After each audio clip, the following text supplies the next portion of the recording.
একটা ছবি যদি হয় কোনো প্রাণীর শেষ স্মৃতি, একটা ফ্রেম যার পরেই পৃথিবী থেকে হারিয়ে গিয়েছে সেই সকল প্রাণী চিরদিনের জন্য।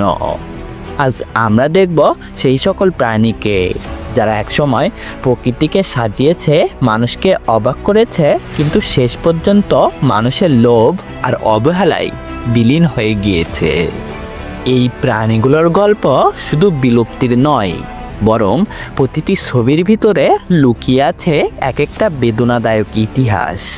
কোয়াগা, প্যাসেঞ্জার প্রিজন, তাসমানিয়ান টাইগার আর সোনালি ব্যাঙ, এদের শেষ মুহূর্ত যেন প্রকৃতির বিরুদ্ধে আমাদের অন্যায় সাক্ষী। কোয়াগা দেখতে ছিল ঘোড়ার জেব্রার মাঝামাঝি এক অদ্ভুত প্রাণী।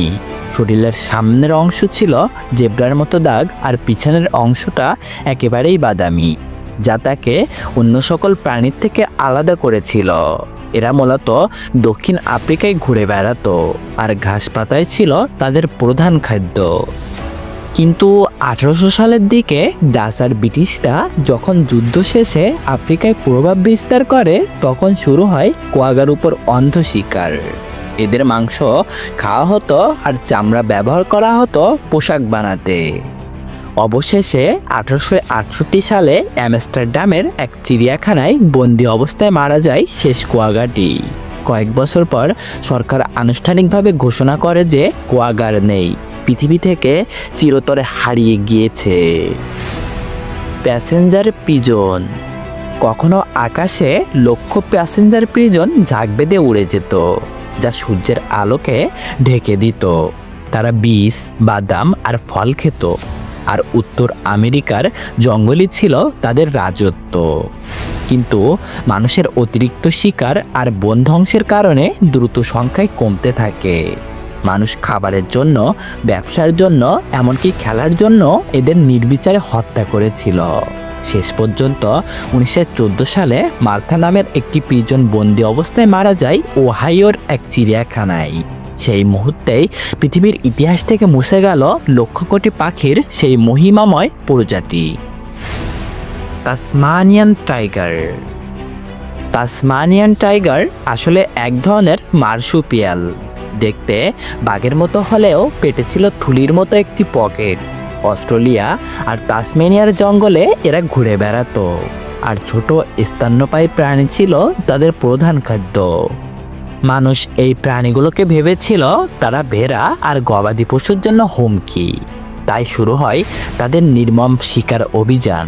সরকার পর্যন্ত শিকারে উৎসাহ দিয়েছিল, প্রতি তাসমানিয়ান টাইগার মারার জন্য পুরস্কার দিত।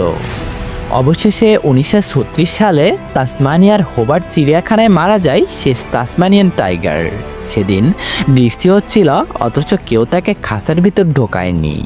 ঠান্ডায় জমে মারা যায় প্রকৃতির এক মহামূল্যবান সৃষ্টি। সোনালি ব্যাঙ। কোস্টারিকার পাহাড়ি অরণ্যে একসময় ঝলমলে সোনালি রঙের ছোট ছোট ব্যাঙ দেখা যেত। বৃষ্টির পর শত শত ব্যাঙ একসাথে বেরিয়ে আসতো। তাদের উজ্জ্বল রং দেখে মনে হতো যেন অরণ্য সোনা ঝরে পড়ছে। কিন্তু জলবায়ু পরিবর্তন আর ছত্রাকজনিত রোগে ধীরে ধীরে এদের মেরে ফেলে।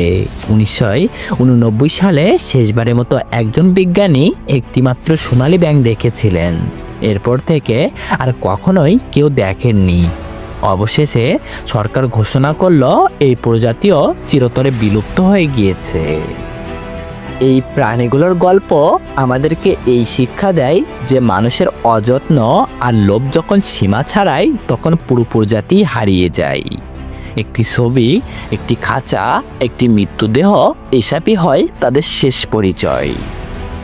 একবার কি কখনো ভেবে দেখেছেন, যদি কোয়াগা থাকতো, যদি আকাশে আবার উড়ে বেড়াতো প্যাসেঞ্জার প্রিজনের ঝাঁক, যদি জঙ্গলে বেঁচে থাকতো তাসমানিয়ান টাইগার, অথবা বর্ষায় ঝলমল করতো সোনালি ব্যাঙ, তাহলে প্রকৃতি কতই না সুন্দর হতো। কিন্তু এখন তারা নেই, থেকে গিয়েছে শুধু কয়েকটি ছবি আর আমাদের ভুলের ইতিহাস।